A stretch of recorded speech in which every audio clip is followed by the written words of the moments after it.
This is a hearing for the state of Washington versus Trevor Smith on the charge of promotion of prostitution. We are here today to present you the atrocities that have taken place between Trevor Smith, Cam McCarthy, Andrea Larkins, and Chloe Hall. Alone and vulnerable, these young individuals are preyed on by sex traffickers such as Mr. Smith. Traffickers like himself lure vulnerable, desperate individuals into the sex trade with false promises of love and a better life. These victims are exploited while continually undergoing sexual abuse. Once they have been sold and thrown around various continents, these people are no longer considered human beings. They're made to feel as if they are someone else's property. Therefore, they cannot escape. Individuals who are trafficked into the commercial sex industry are victims of serious crimes. However, they are often perceived as criminals and face criminal penalties for prostitution-related offenses that they are forced to commit by their traffickers. This man and men like him are menaces to the community in which they live. He has destroyed countless lives, including destroying families, and he continues to operate with no remorse for his actions. Now it is time we give these individuals and their families justice for their lives being torn apart. Now is the time for him to pay for his actions. Ladies and gentlemen of the jury, this is Trevor Smith. You can call him T-Money, you can call him Mr. Smith, you can call him Trevor. What we cannot do is call him guilty. Mr. Smith has had significant consensual relationships with multiple partners, but in no way whatsoever did he ever pimp out anyone. This is a case of a scorned lover with a twisted imagination. Trevor is a hard-working and honest man. He is the father of 2 daughters and has a full-time job at Pop's Barbershop. His accuser is unreliable and heartbroken. Do not let one person tarnish his reputation. Does the state have any witnesses they wish to bring forward? Yes, Your Honor. The state would like to call forward Detective Taylor Jackson with the Seattle Police Department. Please raise your right hand. Do you swear to tell the truth, the whole truth, and nothing but the truth? I do. Good afternoon, Detective Jackson. Would you tell us how long you've been a detective with SPD? 14 years. And how did you come into contact with Mr. Smith? We had conducted a drug bust on Mr. Smith's place of business, Pop's Barbershop, and Ted Dawson was one of the people we arrested for felony possession. He had a bunch of prior charges and was looking at a much longer sentence. In offerings for a decreased sentence, he gave us information about a sex trafficking network and brothel that Mr. Smith was running out of his barbershop. Until the bust, we had no idea Mr. Smith was involved in anything but drugs. So how did you know that this information was correct? Or how did you know that you could trust him? We verified what Mr. Dawson said with other information we had previously collected about this particular network. In order to verify his claims, Mr. Dawson was a local neighborhood dealer who was working Mr. Smith's drug business. He met Mr. Smith while buying drugs from him, and after a while, Mr. Smith had told him he got out of the game and was selling girls now, which is not uncommon. About 25% of pimps start out as drug dealers. So how did this lead to an arrest? We got enough information from Mr. Dawson to conduct a drug raid on his apartment that Mr. Smith was using to house these girls and run a brothel. It was above his barbershop. That's where we caught him, as well as Ted Dawson. Thank you, Detective. No further questions. Detective Jackson, you stated earlier that 25% of traffickers started off selling drugs. Does this mean that we should arrest all drug dealers on grounds for trafficking as well? I was sure that easy, but the type of men who buy sex or are employed in the sex trade range from everyday people like teachers, pharmacists, and accountants to those within the government, such as law enforcement and politicians. So what, are you saying everyone buys sex, that we're all guilty? Well, sex trafficking is the 3rd largest source of organized crime in the world. 800,000 people are trafficked across international borders annually. So yeah, I would say most people buy sex. But we are talking about the United States here. Those numbers are coming from developing and tribal countries across the globe. How can we use those as reliable statistics? Actually, the United States is the 2nd largest consumer in the world of individual and materials from the sex trafficking industry. You have been a detective for 14 years. That is a remarkable amount of time in the field. How many times would you say in those 14 years have you made arrests for so-called pimps? Personally, I've only made 2 arrests prior to the case. There have been 439 traffickers convicted across the country just 2 years ago in 2016. 2, you say? That's not very many. How many of those resulted in a conviction? Neither of them. So is it possible then you are just grasping for straws, that the reason you have arrested so few people is simply because it's consensual and not sex trafficking? That's not what I'm saying. On average, there are 100,000 to 300,000 people trafficked domestically alone. The only reason they're so successful is because they create large networks, so there's no central hub of operation. This is one of the fastest growing industries behind drugs and armed weaponry. It generates nearly $7 billion in profits annually. It does this by being a sophisticated and large network where there are many different roles for these traffickers to recruit people. Roles such as recruiters, bookers, contractors, travel agents, forgers, transporters, enforcement, and employers. And one of the saddest parts of the network like this is most of these people have legitimate businesses that are occasionally used as fronts to deceive the outside world. No further questions, Your Honor. State, please call your next witness. The state would like to call Dr. Katie Wilson to the stand. Can you please raise your right hand? Do you swear to tell the truth, the whole truth, and nothing but the truth? I do. You may be seated. Hi, Dr. Wilson. Can you please explain to the court your qualifications? Of course. I got my PhD from the University of Washington in clinical psychology with a specialization in forensic psychology and trauma. I have my own clinical practice in which I conduct forensic evaluation for trauma victims and develop specified treatment plans. So in your experience, are there people who are more at risk to be sex trafficked than others? Yes, the LGBTQ youth runaways are the population most at risk for being trafficked. Yet the survivor who brought forth these allegations today is not an LGBTQ youth runaway. Does this make her a case exception? LGBTQ youth are the most at risk. However, women and children are also at high risk simply because of their gender. About 51% of victims are adult females, with an additional 20% being female children under the age of 18. All of the witnesses here today are adults. What makes this a crime of sex trafficking rather than consensual sex? You mean besides the physical, sexual, and emotional abuse? Being trafficked as an adult has to involve force, fraud, or coercion. Most often, in the United States, individuals are recruited into the sex trade by a boyfriend or a female friend that has already been brought into the life and has been forced to recruit other women for their pimp. Women are promised a job or a better life by someone they know or trust. Other times, it is a boyfriend who grooms a girl by flattery, taking her out on plenty of luxurious dates, buying her nice things, until he finally forces her to sell her body, all while making it seem as if she has to do this because she owes him, or because that's what she would really do if she loved him. Oftentimes, women who have abusive or traumatic childhoods have a desire to be loved, as we all do, but because of their abusive history, they don't understand what is considered to be appropriate or real love. Pimps know this, and they prey on this kind of weakness. Other times, a family member is in the trade and coerces others to be involved. Of course, you always have people who are kidnapped as well.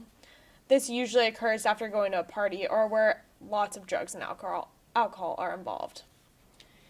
In your experience, how much treatment do victims of sex trafficking need?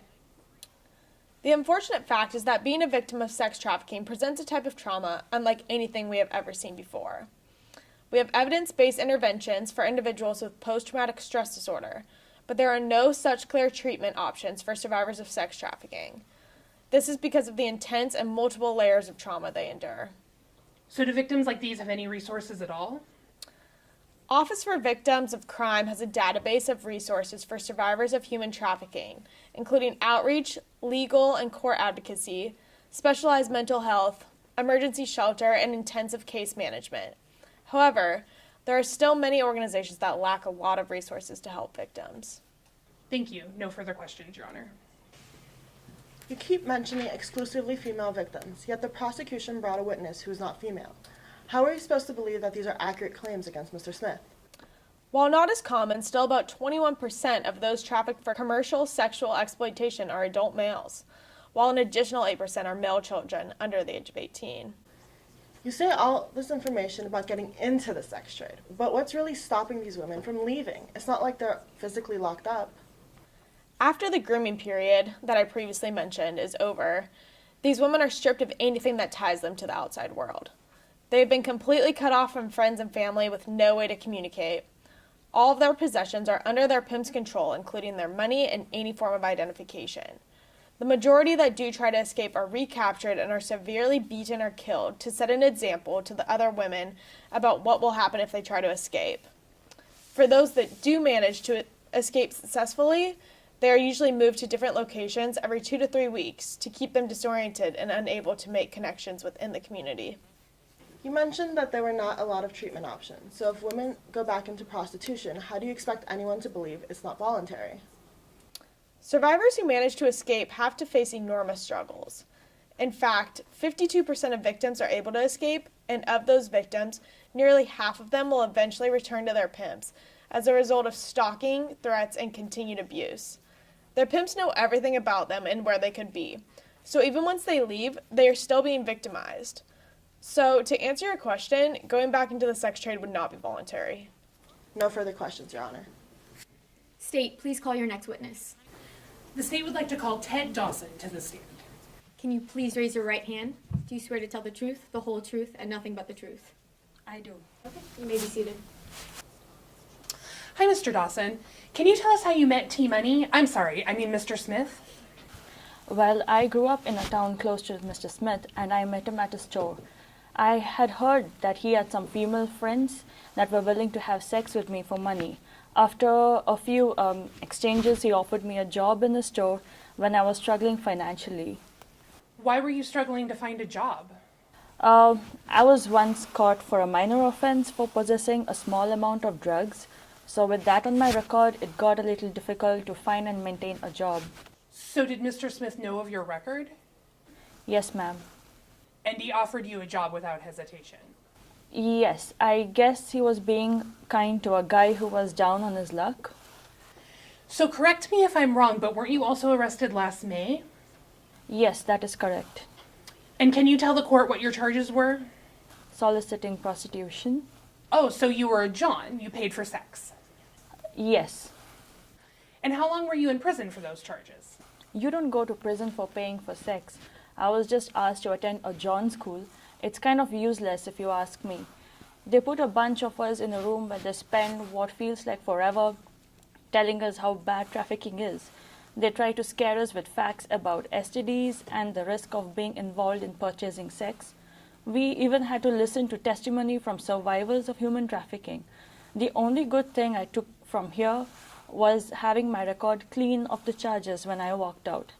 If they really want to stop us from buying sex, they got to make buying sex a serious crime with imprisonment or something, especially if the girl is a minor.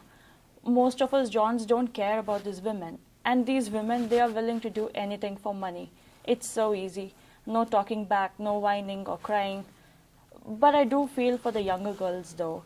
I might be a bad guy in your eyes, but at least I feel bad to see so many girls as young as 13 or 14 being lured into this trade, and I feel bad for them. So, Mr. Dawson, have you bought sex since attending the John School? Objection. Who's on trial here? Sustained. Ask your next question, Miss Wright. Okay, Mr. Dawson, could you please explain how Mr. Smith ran his business? Well, he would meet women and girls whom he thought needed help and offered them temporary shelter. He even paid for the expenses and used that to convince them to provide sexual favors to men. So what you're saying is that he ran a brothel? Not exactly. I would say it was more like a deal between the men and the women. The women would offer sexual favors while the men paid them and took care of them, care of the expenses. It's like going to have your car done. You tell them what you want done. They don't ask you. You tell them, I want so and so done. In order to really enjoy prostitution, you need to know how to manipulate and control them, which is easy with street prostitutes. You dangle drink and drugs in front of them. It's exciting to the extent you know you've got control. You're the boss and you get what you want. Women are becoming more domineering in the workspace, and I think a lot of guys like to have power over women. They use prostitutes and talk bad about them, exercising their power. I always thought that it was a fair deal. And how exactly would he approach these helpless women? Mr. Smith, he's a good-looking man. Women love him, men love him too. He's like a big brother, he knows what he does. So where was he meeting these women?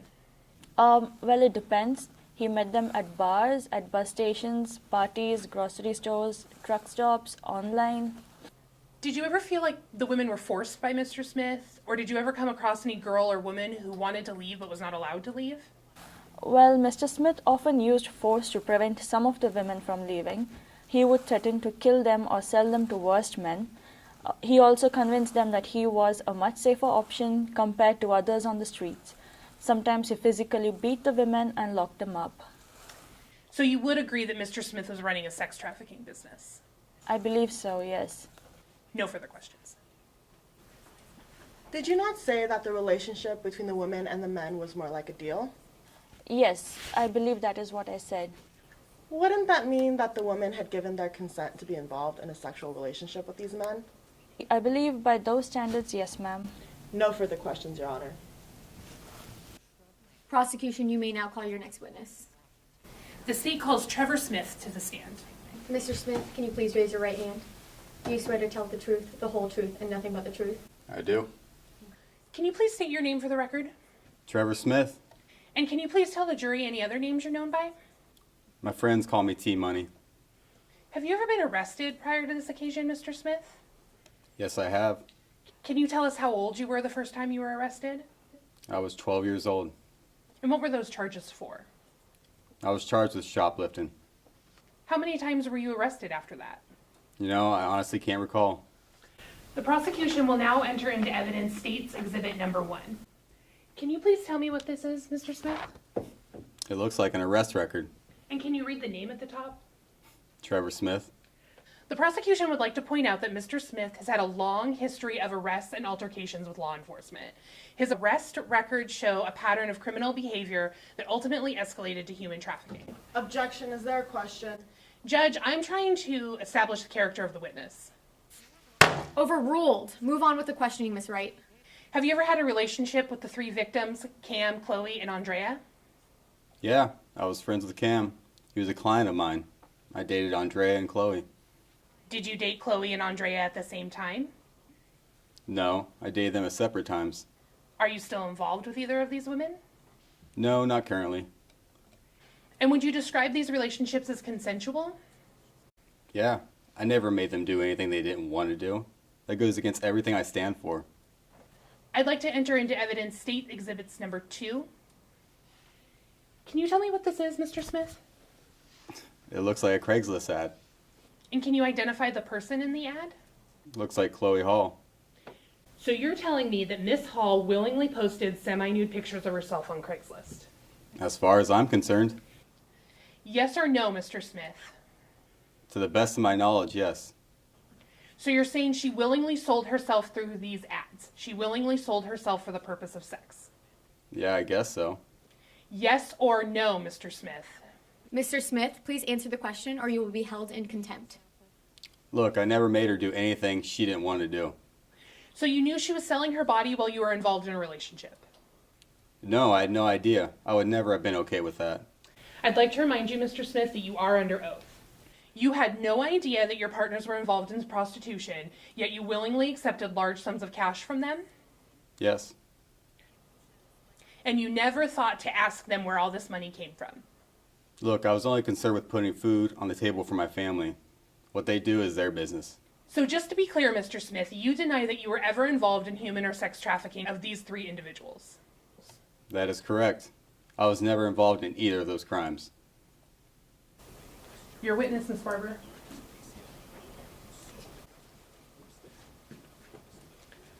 Hi, Trevor. Thank you for taking the stand today. How are you feeling? Honestly, I'm not doing that well. I feel as if my character is being attacked and my family and I are heartbroken by these accusations. Trevor, can you please describe your childhood? I grew up in a strict household. My father sometimes got very angry and beat my mother. How did that shape your view of women? As a result of what my father did, I became very protective of my mother. I only wish I could have done more. I have two beautiful daughters who I love very much and would do anything to protect them. And how old are your daughters? They are 7 and 13. We love to make waffles on Sunday and then take the dogs to the park afterwards. And what is your relationship with them currently? You know, as a result of these accusations in the trial, my ex-wife now has full-time custody of them. She will not let me see them, even with supervised visits. It is so incredibly devastating, and our lives will never be the same. I'm so sorry to hear that. As a mother, I cannot even imagine being separated from my children. I appreciate you being so open to share all of this with us. Now let's get back to your criminal history for a minute, if you don't mind. You have disclosed that you have an arrest record starting at the age of 12. Do you mind discussing this incident? Yeah, sure. I was arrested at the age of 12 for shoplifting. My family could not afford Christmas gifts for my siblings, who were 8 and 5 at the time. My mom was trying to hide her constant crying, and my father was usually found on the couch reeking of alcohol. I knew it was wrong, but I just wanted to get them some gifts. By the time I was 16, I was selling drugs to my fellow peers at high school, so I could afford school supplies for myself and my siblings. Wow, sounds like a big brother trying to provide for his siblings. Based on your previous arrests, have you ever been arrested for anything related to human trafficking? No, I most definitely have not. Can you explain your relationship with the 3 victims, starting with Cam McCarthy? Well, I met Cam at the barber shop, where he became a regular client of mine. The first time I met Cam, he was a little more reserved. The second time that he came into the shop, he was a little more outgoing, and I could tell he was being flirtatious. He mentioned that he really recently gotten out of a relationship. Did you flirt back? No, I did not. Cam was a client and nothing more. Now can you explain your relationship with Andrea Larkins? I met Andrea at a coffee shop, but she introduced herself as Candy.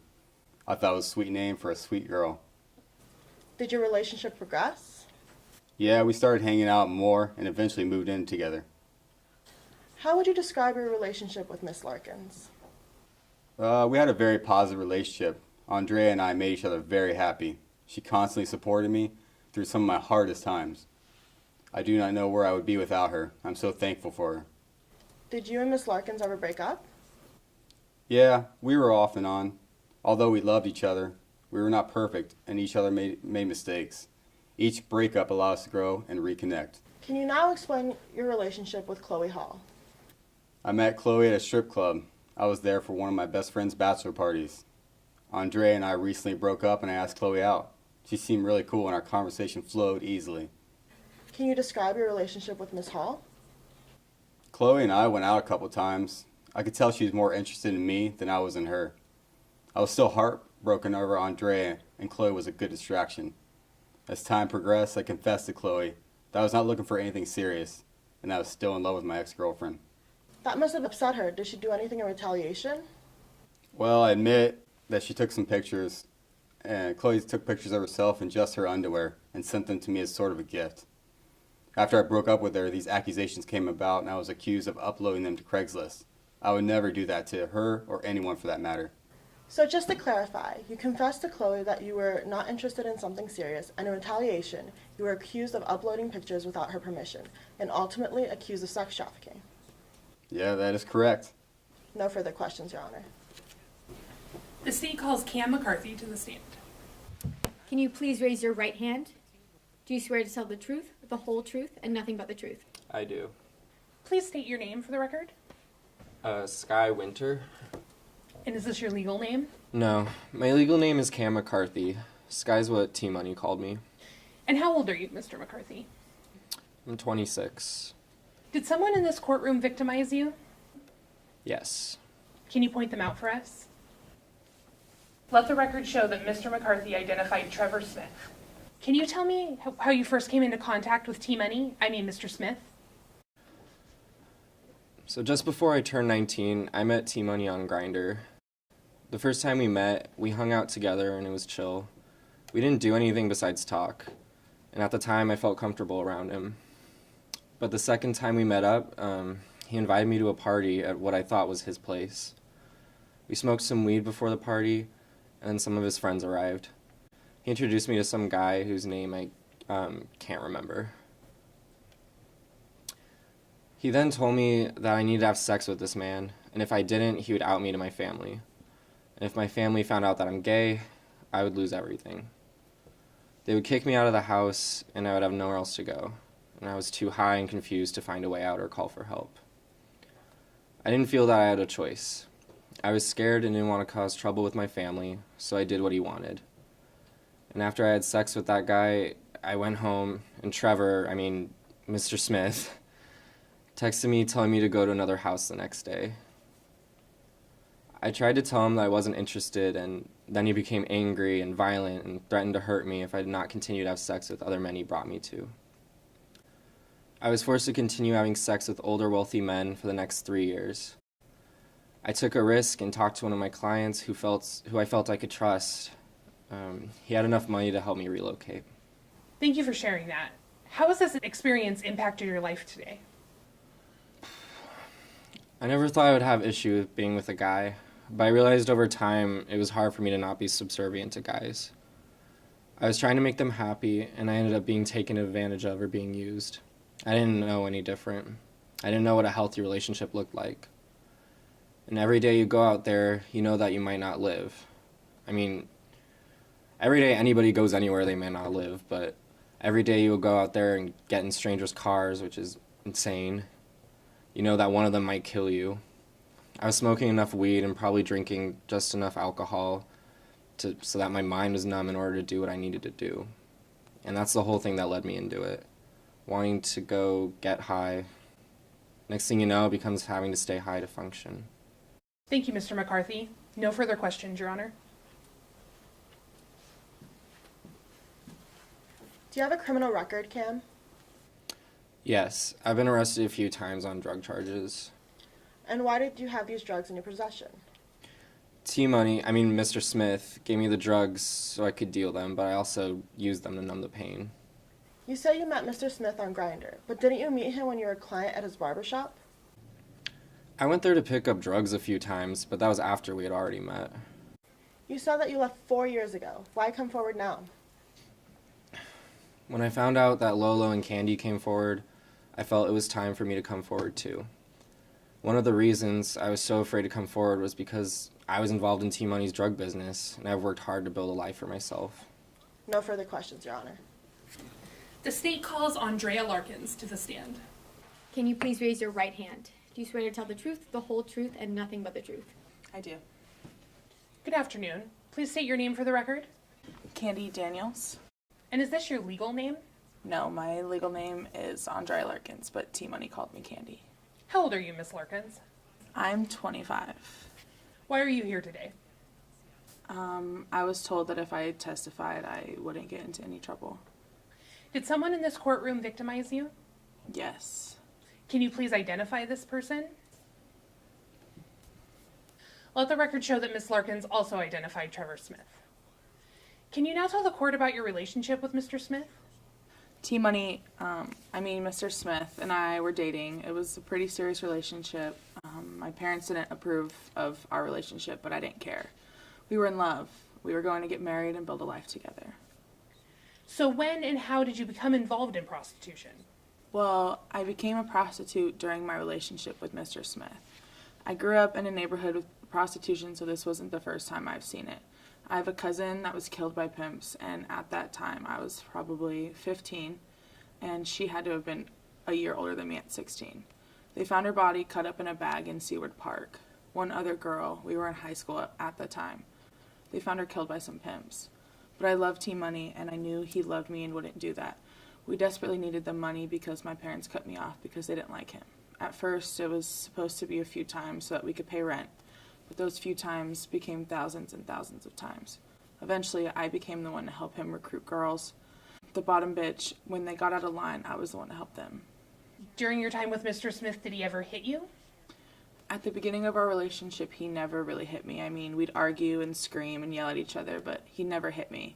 It wasn't until later on when he'd start getting violent. Sometimes he'd hit me, but he never meant to do that to me. I'd make him mad, so I deserved it. Sometimes I'd forget to do what he asked, or I wouldn't do it the right way.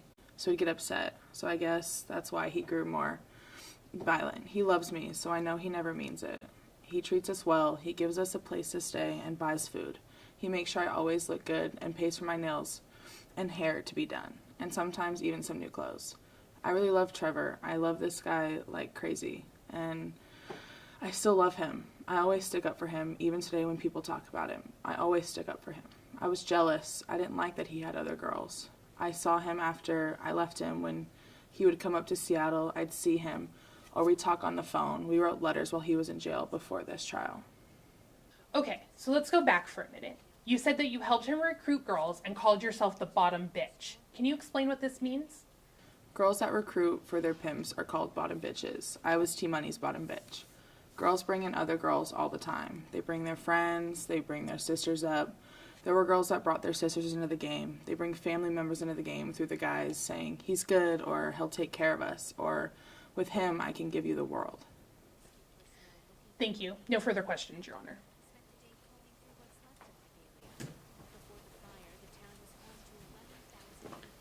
So you say Mr. Smith treats you well. Then why are you accusing him of assaulting you? Because it's true. He'd hit me, and I'd have bruises everywhere, sometimes even blood.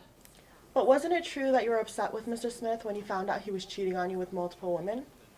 Of course I was upset. I was supposed to be his number one. He promised me that I was the only person in his life that mattered, and I felt used. So then why should our jury believe anything you say? How do you know you're not just heartbroken and looking for vengeance? In your eyes, I may just have been a prostitute and a scorned ex-girlfriend, but that is far from the truth. I'm a person and a human being who had her life turned upside down by a man who manipulated and targeted her and hurt her emotionally and physically. I didn't deserve to be beaten and brutalized and sold like I was someone's property. No one deserves that. My pimp was jealous, which is funny because how can you be jealous when you're making someone sell their body? But he was also violent, and so I was always in fear and in agony with him. Nothing I really say can make you believe me, but look past his lies and his charms and you will see the truth. If you think this was abuse, then why did you not just leave? Because he made me feel like the most special girl in the world. No one has ever made me feel that way before. I never thought it was possible to find love like that. I didn't think it was possible for me. I just wanted somebody to love me. Everybody does. I had a lot of low self-worth and low self-esteem, so when he told me I looked beautiful and I could make a lot of money with my body, I said yes. It made me feel special that someone saw me for who I was. I mean, I was hesitant at first, but I knew he loved me and would never hurt me, so I said yes. I think when you don't understand what love is, you look for it in the wrong places. The emotional and physical abuse, nobody really ever wants, but I felt like he just loves me. If he hits me, it's okay. My mom wasn't like a prostitute or nothing like that, but she was in an abusive relationship, so growing up, I did think that was okay, and that's what love is or how relationships are supposed to go. No further questions, Your Honor. State, please call your next witness. The state would like to call Chloe Hall to the stand. Can you please raise your right hand? Do you swear to tell the truth, the whole truth, and nothing but the truth? I do. Good afternoon. Can I have you state your name for the record? Lolo Pink. And is this your real name? No, my real name is Chloe Hall. How many years have you been involved in prostitution? I worked in the industry for 3 years. I've been out for about 3 years now. And how did you become involved in this industry? I grew up in an abusive household. My dad would come home and take his anger out on me. My father didn't show me love or affection. He would hit me, he would emotionally abuse me, he would drink and break everything in the house and just be crazy. My mom's this little weak person who I looked at her like she was weak. My dad didn't know how to show me love at all. Then my older sister, 13 years older than myself, was involved in the sex trade. Going over to my sister's house, hearing the older guys talk about how pretty I was told one day about a bachelor party and all I would have to do was dance. I was 15. We were supposed to just be dancing, but before we went, we got high, really high. I went there and there were all these guys. They showed me a room to go into, told me to do whatever the guys wanted me to do. The guys started coming. At first it wasn't so bad, and then some were bad. I was scared, but I tried to pretend like I wasn't scared.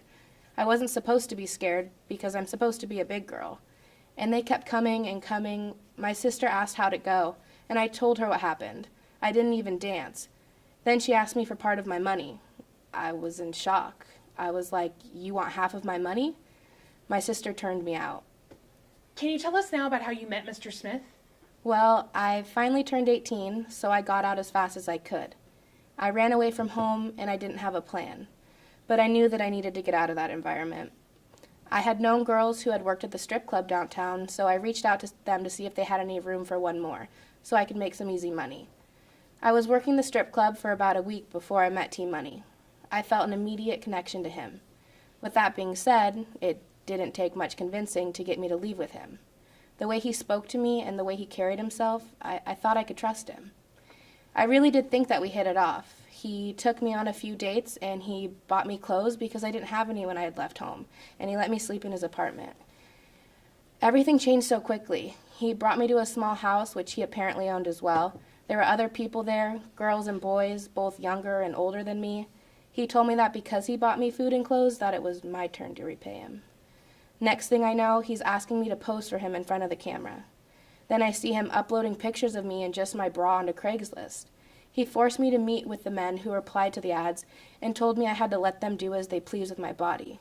I was raped and beaten, over and over. I should have never left home.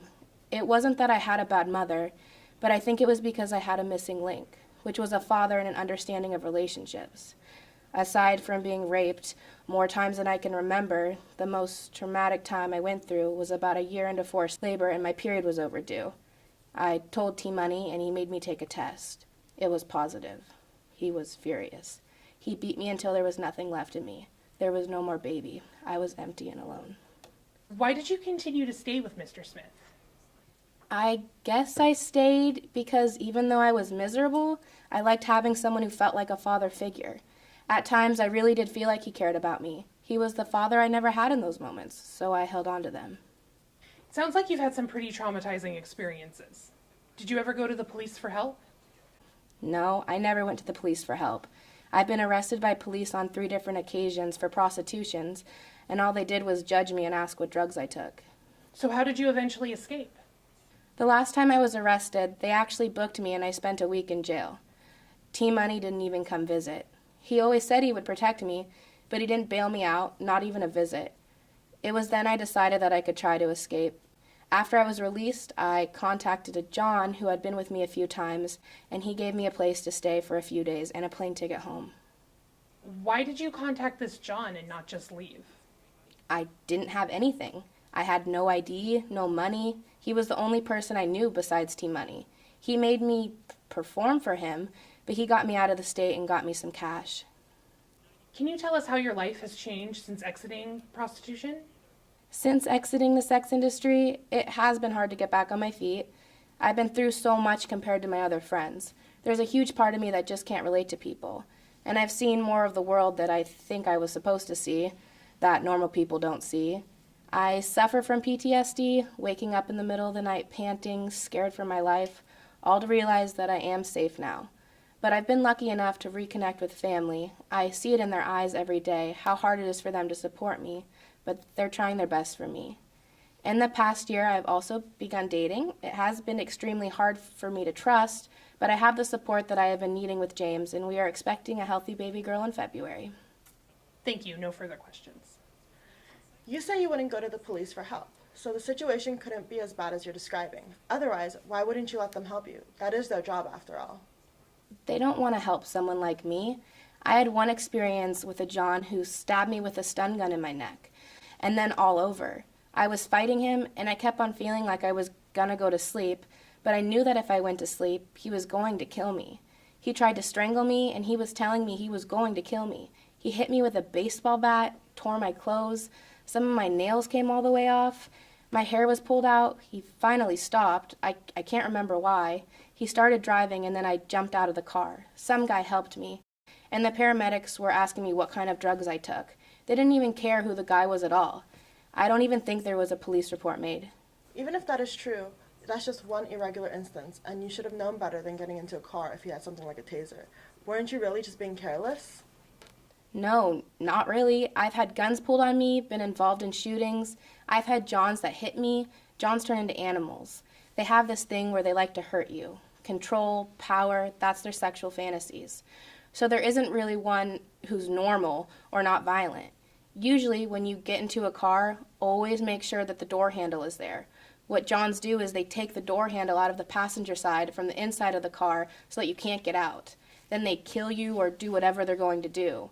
Nobody is going to care about you, so you protect yourself where you can, but if you don't make your quota, things will be even worse with your pimp. No further questions, Your Honor.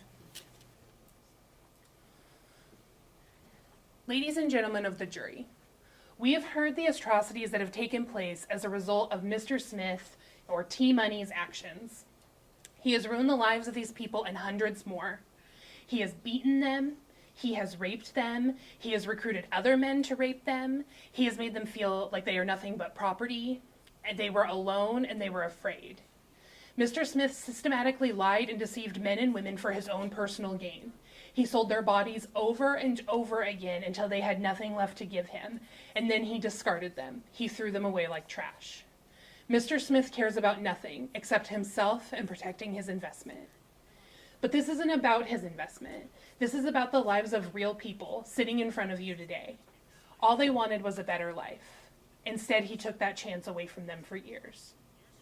These brave women and this brave man came forward today and told you terrible, humiliating stories. Why would they lie to you? What do they have to gain by being untruthful? The defense might want you to believe that they are jealous, vindictive individuals that are out for nothing but revenge, but what they really want is justice. Justice for their families, justice for other victims in the life, but most of all, justice for themselves. Justice is in your hands now. Don't make their testimony be in vain. Do not let another criminal walk away. Find Trevor Smith guilty and make him pay for his crimes.